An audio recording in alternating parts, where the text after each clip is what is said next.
Hello, Vikram. Let's read this question. So this question says, two astronauts are floating in a gravitational free space after having lost contact with their spaceship that will, ठीक है?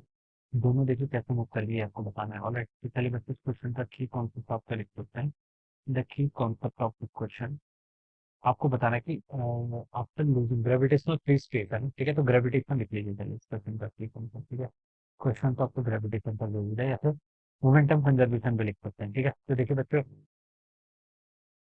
two astronauts are floating in a gravitational free space after having lost contact with their spaceship that too will, ठीक है? दोनों के दोनों astronaut देखिए float कर रहे हैं ग्रेविटेशनल फ्री स्पेस में। ऑलराइट, तो देखिए यहाँ पर आपको ग्रेविटेशनल ग्रेविटेशनल फ्री स्पेस है, तो इसका मतलब जो आपको ग्रेविटेशनल फोर्स है बच्चों, ठीक है, एक्सटर्नल फोर्स वो तो जीरो के इक्वल हो गया, ठीक है? तो यहाँ पर देखिए इन पर कोई मूवमेंट ही नहीं होगा, बेसिकली क्या होगा आपका, इन पर कोई मूवमेंट ही नहीं होगा, ठीक है? कि इन दोनों का कोई ग्रेविटेशनल फोर्स बच्चों ग्रेविटेशनल फ्री स्पेस है, तो हम बता सकते हैं वेटलेसनेस की कंडीशन तो होगी। और उनके बीच में भी देखिए कोई आपका ग्रेविटेशनल अट्रैक्शन नहीं लगेगा, ठीक है? क्या लिख सकते हैं, देखिए एक दो कंडीशन होगी, एक तो आपका वेटलेसनेस, ठीक है?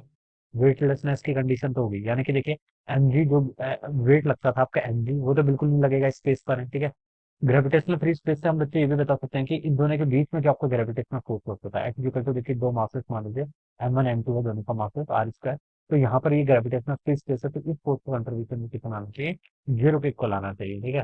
क्वेश्चन के लैंग्वेज के अकॉर्डिंग बोला जाए तो देखिए ए पर लिखा है आपका they will move towards each other, ठीक है? दिस इज नॉट रॉन्ग, ये ट्रू तब होता जब इन दोनों के बीच में ग्रेविटेशनल फोर्स लगता।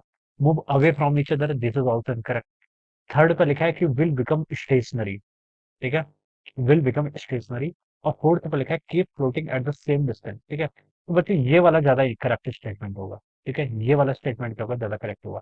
क्योंकि पहले पे लिखा है देखिए, इस इनिशियल देखिए क्या थे, दो के दो आपके दोनों एस्ट्रोनॉट क्या कर रहे थे, फ्लोट कर रहे थे, ठीक है? स्टेशनरी है नहीं है इसके बारे में कुछ नहीं बता सकते, ठीक है? तो इसलिए मोस्ट अप्रोप्रिएट आंसर यहाँ पर फोर्थ वाला होना चाहिए, keep floating at the same distance between them, ठीक है? दो जिस डिस्टेंस से पहले थी अभी भी उसी डिस्टेंस पर क्या कर रहे होंगे आपके, क्या कर रहे होंगे, फ्लोट कर रहे होंगे, ठीक है? तो ये वाला स्टेटमेंट भी ट्रू नहीं है, ठीक है? This third statement is also not true. तो जो इसका एप्रोप्रिएट आंसर होगा, मोर एप्रोप्रिएट, उसका फोर्थ ऑप्शन होना चाहिए, keep floating at the same distance between them, ठीक है?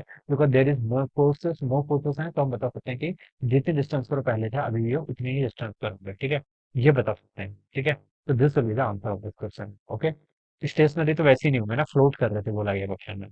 तो इसका फोर्थ ऑप्शन ही क्या होगा, इसका मोस्ट अप्रोप्रिएट आंसर होगा इन चार ऑप्शन में देखा जाए तो क्या लिख सकते हैं हम यहाँ पर option four will be the answer of this question. Okay.